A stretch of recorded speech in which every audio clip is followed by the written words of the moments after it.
everybody out there in YouTube. We are the Middle Age Guys, and we are going to be continuing our reviews for all of the episodes of Young Justice going all the way through.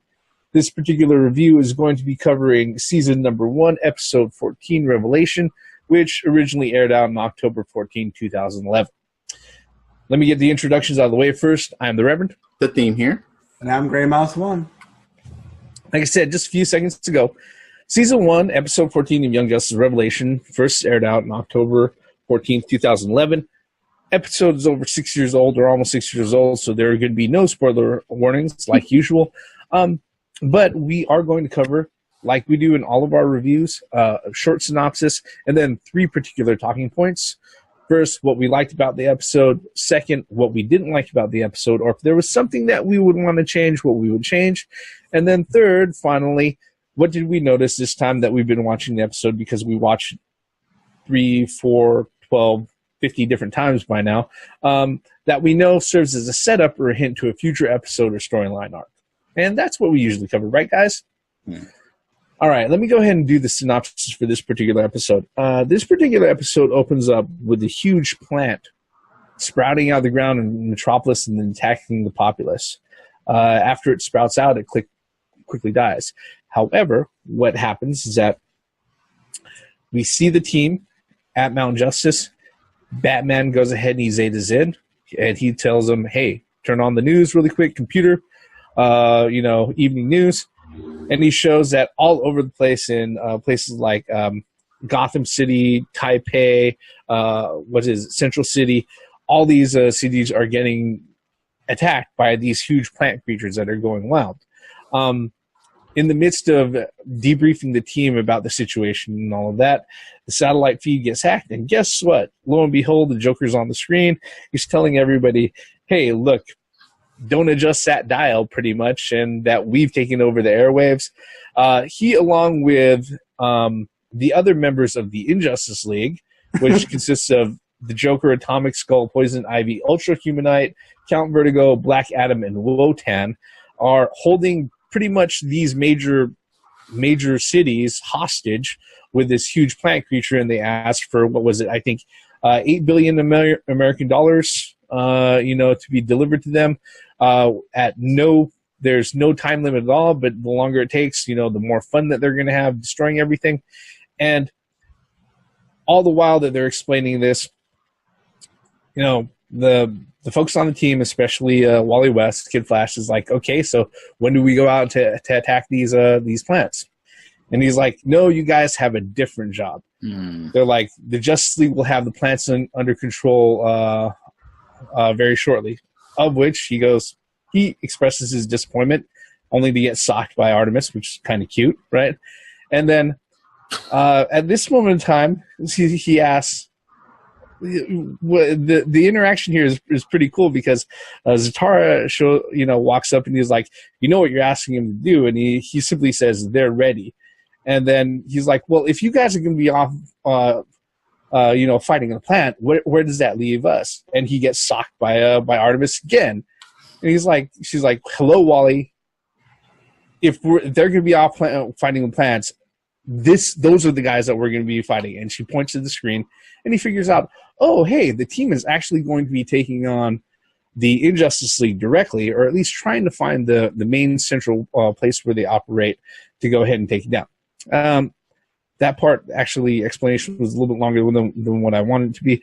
Long story short, they go ahead, they find the plant, and after an extended battle that pretty much takes up, like, literally 2/3 of the whole fucking episode, showing not only the team fighting against the Injustice League, but also the Justice League in these various other cities around the world, trying to save civilians from this huge plant attacking all these multiple spots. They succeed in defeating the Injustice League, destroying the central plant at what looks like the Hall of Doom in the bayous of Louisiana, and they destroy the plant. And right at the moment that it looks like they aren't able to go ahead and actually pull things off, Aqualad dons the helmet to bring out Dr. Fate to challenge Wotan and the rest of the Injustice League, which in turn actually turns the tide of the whole battle for the end and allows them to go ahead and succeed. They wrap that up. The Justice League, they arrive there at the bayou to go ahead and mop up the villains after they get the situation all in control. And they're like, hey, with this, the secret society has been disbanded. We've handled everything. The people who have all, made everything a hell for us for the last 6 months. But it turns out that the Injustice League are actually guinea pig test proxy for the actual light itself. And at the end of this particular episode, we see who actually makes up the light, the whole super team of mega villains that are pulling the strings behind the scenes and in the shadows. And they consist of Vandal Savage, Lex Luthor, Ra's al Ghul, Ocean Master, Claire and the Rich Boy, the Bialyan Queen Bee, and also the Brain, which we saw in the last episode. Yeah, exactly. That if he had a mustache, he'd be twirling that fucking thing. All right. And that's pretty much where we leave off with this particular episode. I didn't want to go ahead and do the play-by-play because literally 2/3 of the episode is like action scenes. Mm-hmm. And there's a lot of stuff that's thrown in between that's really a joy to go ahead and pick up, which is where we're going to start off. For this particular episode, guys, our first talking point, as always, what did you like about the episode? Floor is open. The introduction of Sataro. That was one of my... Look, a lot of people don't notice, but him and Batman have a special relationship. Even though that wasn't pointed out, you could kind of tell that they were kind of, even they had a normal, rational conversation about where they were going to send the Young Justice team. It's like, yeah, you realize what you're really asking them to do. And Batman was like, they're ready. Talking to Sataro directly. I like the way they showcased him throughout the whole, and he was very important even during the end. Yeah. So the introduction of Sataro, I really got a kick out of that. He's the one that taught Batman how to be an escape artist. He's one of the things I liked about the episode. Gray Mouse, what about you? Name certain things that you liked about the episode. What I liked about this episode is the fact how they've been teasing us the whole series.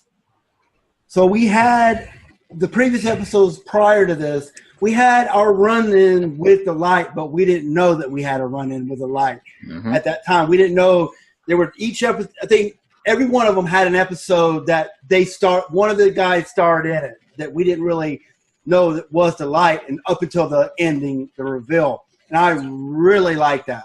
I really like that. It's just great fucking storytelling. Just straight up, just straight fucking having that shit on a fucking board and figuring it out from the word go. Yes, I love that.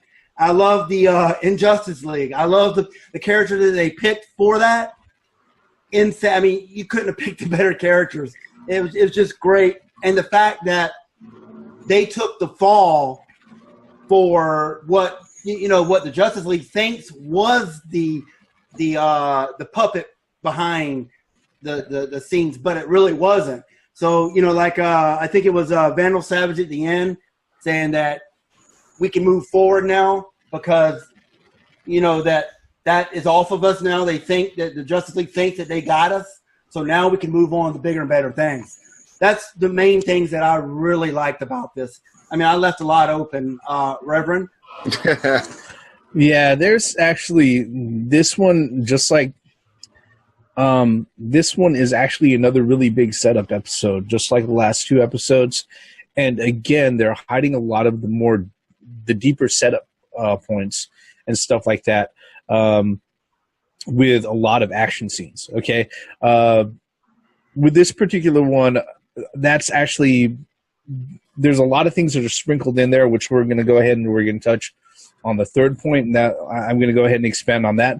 But for this particular episode, if you are just like the Terrors episode, if you're big on name dropping and stuff like that, you have all of the members of the Injustice League, which we named off, all of the members of Light, which we named off, For the heroes that are showing up, we had let's see here. Yeah, there was a bunch of them. There was Batman, Zatara, Dr. Fate, Captain Atom, Superman, Martian Manhunter. Also for the other heroes that showed up out of the blue to go ahead and help people out, we also have Guy Gardner, Plastic Man, Icon, Rocket. And also on an off note, I think I know where Jared Leto got his inspiration for his Joker with this particular episode. All right, because Joker was running around with a pretty fly sports jacket, and he had the fucking pimp, zoot suit chain going on with his wallet and on his belt and shit like that. Like I said, maybe it's me reaching, but looking at how things go, and if we go ahead and we compare the things, I don't think this particular Joker is that far off. Okay, but yeah, that's pretty much a lot of stuff that I did like. Like I said, the other things that I did like, I'm actually going to cover more on point number 3. But that really kind of brings us to point number 2. What in this episode did you not like, or if you had a choice when you noticed it, what would you change? Ooh, this is going way too far as being a nitpicky section, because there's not much that I would change about this episode, except for maybe certain people, like interactions or not speaking or whatever. Yeah, I only got one major problem, and it's nitpicky as hell. Okay. When Joker first appeared on the screen and he knocked on I wanted Batman to look and say, Joker. That was the only fucking thing that was missing for me. I mean, maybe that was just the hidden Bat fan in me. Yeah. That wanted that so bad that he should have looked at the screen and like the eyes would have dimmed and went Joker. That would have capped off all of that, because Batman and Joker, I mean, come on. But Gray Mouse, what about you? What was what you didn't like? Yeah, some of the things I didn't like was that some of the Injustice League members, they didn't get much of a part. For an example, Atomic Skull, I mean, all he did was provided the power to electricity, right? I just like to see his powers a little bit, after the Young Justice, after those guys, kill the plant. I like to see him more involved in that final fight. You don't really see, I mean, you see some, but I like to see more of his powers displayed. And then I think Black Adam as well. I think he was just a muscle, pretty much what he was. And I would like to have seen a little bit better interactions. Although Captain, isn't he the art or the art villain of Captain Marvel? Yes. I would like to, I mean, after when the Justice League actually came, I would like to see a little interaction just because he's there. It would have been nice to have a little, interaction between them. Like you said, God of, oh my God, dude, Wu-Tan and got Fate. Dr. Fate, yeah. Wu-Tan, Fate, and actually Sataro is a part of that too. Correct. And I like to see a little bit of Count Vertigo. I mean, I thought that he actually did pretty good because that guy just about paralyzed the whole Young Justice. I mean, Vertigo. I mean, pretty much, with his power. Yeah. But anyway, that's just nitpicking, But certain characters, like you said, the Joker and the Batman, there was no interaction and I was like, wait a minute. I mean, the Joker's not to be outdone with his freaking venom, But I'm just saying, there could have been. You had some art villains that were, that are enemies that are. Yeah, I just wish you could expand it out a little bit more. That they could shorten the fight a little bit more, or something to have more interactions with, yin and yang. Because there's so many matchups on there. It really was, and all we got was Fate and Wotan. I was like, oh, come on, man.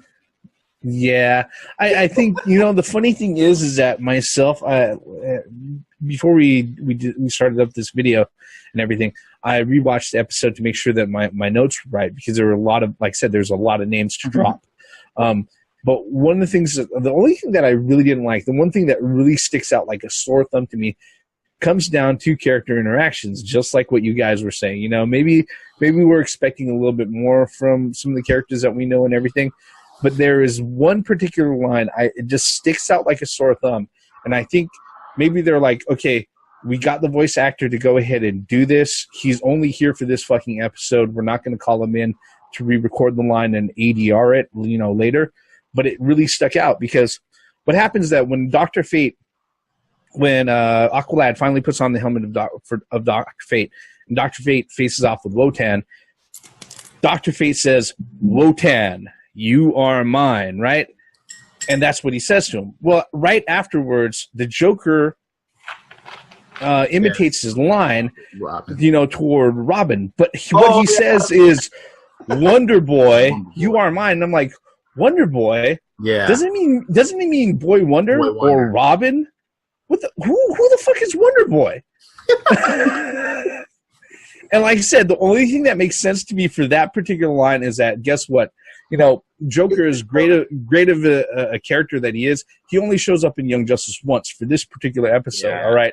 And they probably already had the line recorded and everything else, and the voice actor wasn't able to come back in for a second session just to redo that line or to go ahead and ADR it. And yeah, that right there, it stuck out. I was like, no, that and the thing is that I remember that from the first time I saw this fucking episode. Yeah. And when I watched it again 2 days ago, just knowing that we were going to go ahead and do this, it stuck out to me. And then it did again. Yeah, I didn't realize how much it bugged me, but it just, yeah, it really bugs me. With me, it didn't really bug me because I felt that was the Joker being the Joker. Yeah, a joke. Mocking. But I can see where the Reverend. But I thought it was. I understand where you're coming from, but I took it as a knock. You know, a Joker being the Joker. You know, and then maybe he should have said Boy Blunder. Boy Blunder or Boy Wonder or something like that. But Wonder Boy. But he did say, "I always wanted to carve this bird." Yeah. You know, and that was great. But that particular line, like I said, I don't know if it was a mess up by the actor or something, but that always stuck out. There's another thing that I would like to change. That would have had changed. I would have loved to see Aqualad inside the Helmet of Fate. This episode should have been 1 fucking hour in order to accommodate all of that. But but because Kid Flash was upset at the end. He's like, "What were you thinking? You know, Cowder is going to be trapped inside Dr. Fate forever." And then next thing you know, he takes the helmet off. He's like, "He let you go?" He's like, "He almost did not." He's like, "But Kent Nelson, he said hello right away." And I was like, I wonder what that interaction was like between Aqualad, Dr. Fate, and Kent Nelson. I always wondered that. And damn, Human Knight didn't hardly do anything at all. Yeah. The Ultra Human Knight. He should have been talking intellectually all fucking episode. But again, this episode would have been like at least an hour long. Yeah, I think with this particular one, considering what I brought up and considering like what everybody else has said, I think they got to the point where they're like, all right, we only have a certain number of voice actors here to go ahead and take care of this particular episode. Losses. And it's only going to be 22 running minutes anyway, so let's just go ahead and handle what we can. But it was still a great episode, though. Oh, yeah. What they presented. But it was just, I mean, like I say, it's nitpicky. But fuck, dude, I would have loved to have seen a couple of things that I just mentioned. So if we were to sum up like what we hated about or didn't like about it, it would be just character interaction would probably be numero uno on that list. I mean, this is what pretty much all of us said. Not quite that. I would have to say specifically that there wasn't enough time for more character interaction, or at least character interaction that we were already kind of expecting. Yeah. All right. Yeah. Okay. But, like I said, they do wonderful things with this. And in fact, it is a very huge setup episode, which will bring us to our third talking point. What did we notice this time around when we watched it that serves as a setup or a reference or a hint for something that's coming in the future. Floor is open. For one, let's look at the characters that first popped up on the screen this episode. You had Icon, you had Rocket, you had Guy Gardner.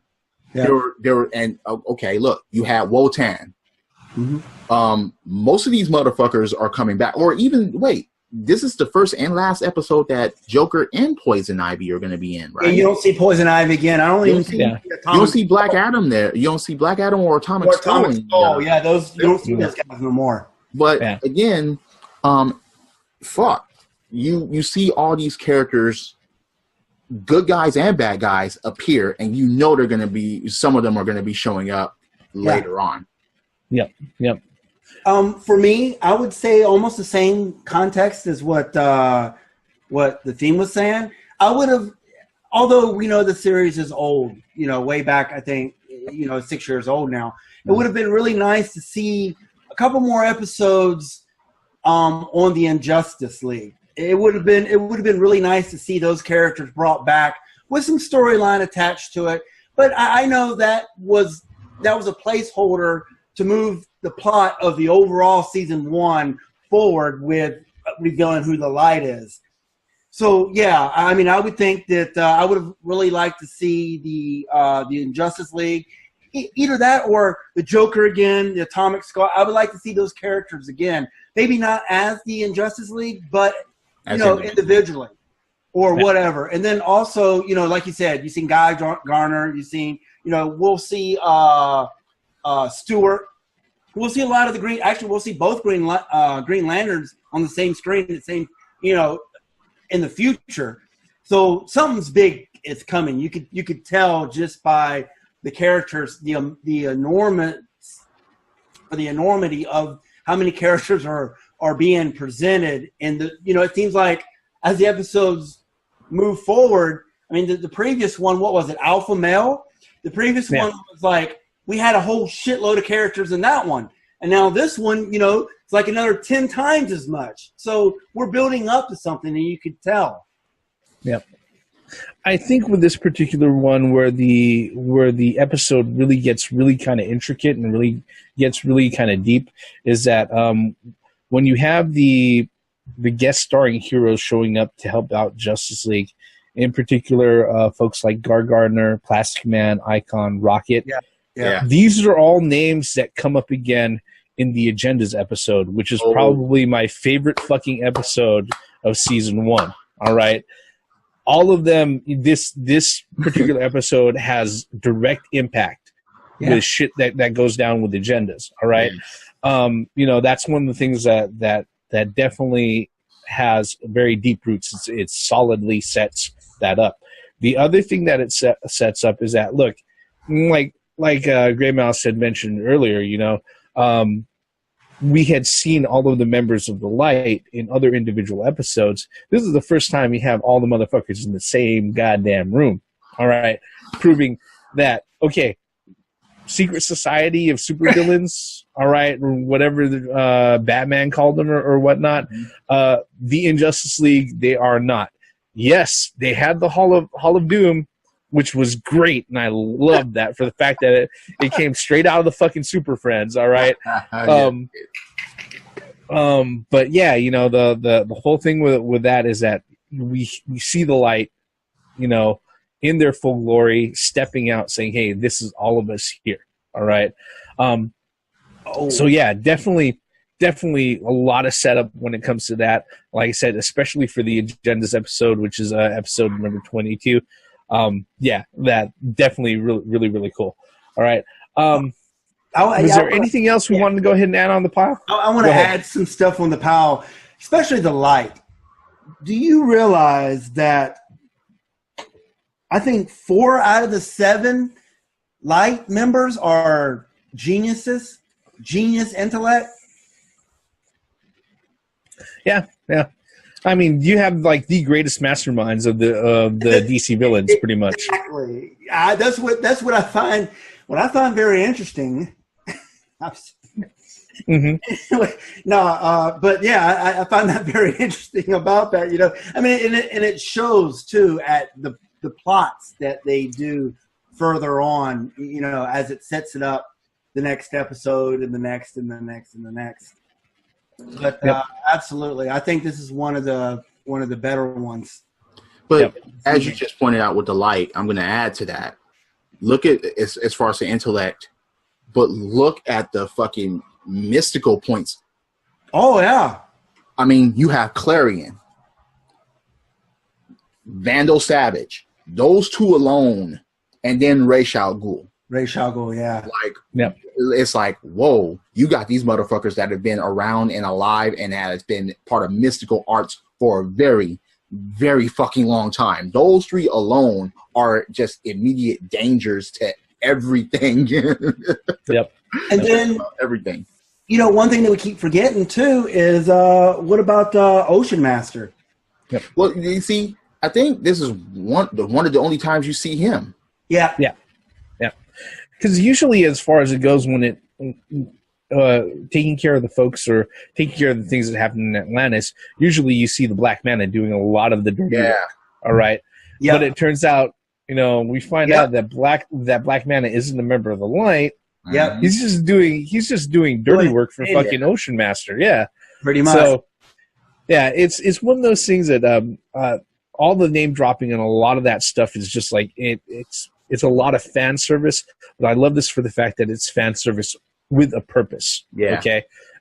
We can sit there, we can geek out, we can have our nerdgasms, but since we're at the vantage point that yes, we've seen this whole series and everything multiple times, we see that yes, this is actually working towards something that's really, really good overall. Okay. Let's go ahead and let's bring this one up to a close, all right? Like we usually do with every particular episode, on a scale of yay, nay, or meh, let's go ahead and give our final thoughts. Floor is open, guys. Hell yeah. Hell yes. This episode provided us with a lot, even in the limited amount of time that they had. They set up shit. They dealt with shit. There was a lot of action, and there was a lot of team interaction with the team. And they even fended off some super villains. You know, of course, they needed help from the League at the end, but they held their own to a point. Yeah. I mean, so hell yes. Watch this episode. It opens the doors to a lot. Yep. I will agree with hell yeah. It was definitely a door opening for future events. Also, it kind of also carried on the subtle things of, you know, Wally and Artemis's relationship is starting to develop. You know, like at the very beginning, those, you know, Robin was talking. Those two are Aqualad. Yeah. Those two are a couple, right? And then when Kid Flash and Artemis walked up, but they don't know, you know, or something along those lines. Yeah, should we tell them? Like, no, no, it's not our place. Not our place. So they even in all the crap that went on during this episode, they threw that in.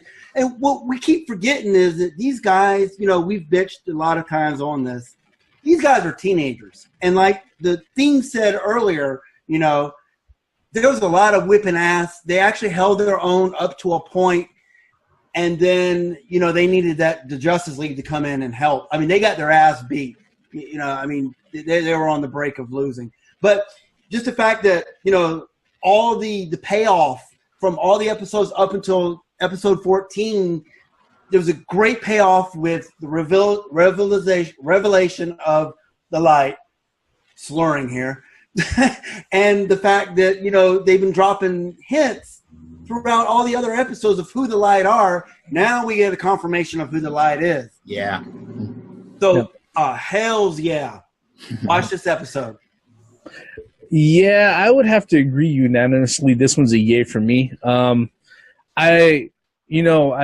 Here's the great thing about us doing these particular reviews.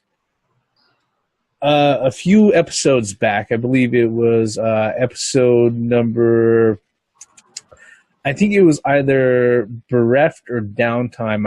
I said that it was a near perfect episode. This particular one, I gotta say, is, except for that one fucking line that bugs me. All right, this is about as perfect of an this is about as perfect as an episode as you can get, because the thing is that all of us agree that this particular episode they could have easily made into 2 or 3 fucking episodes, and it probably would have worked out really fucking good. All right.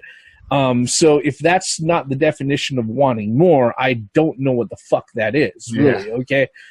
So yeah, this particular episode is definitely probably one of the best episodes that they've done so far. And guess what? In its essence, it's a setup episode. All right. It's not the climax to anything. Right. It's not like, it's setup is what it is. And, but it does it so masterfully that it's like, wow, there's a lot to appreciate here. When it comes to the episode, okay, and it comes to the development of the team and everything else, it could all be summed up in one fucking line that Batman said right at the very beginning. They're ready. They're ready. Okay. Yes. And when it comes to them, like I said, it's an big fucking set of action sequences for 2/3 of the whole fucking episode, all right? Where at the end, yes, they had to rely on plan B, but Aqualad knew to go ahead and plan for something just in case shit went really, really wrong, all right? So he went ahead and he had that. And it's funny because it's funny because you say that will come again. Yeah, yeah. The particular plan B will come again, but it will be under different situations. Yep. But as far as it goes, it really did prove.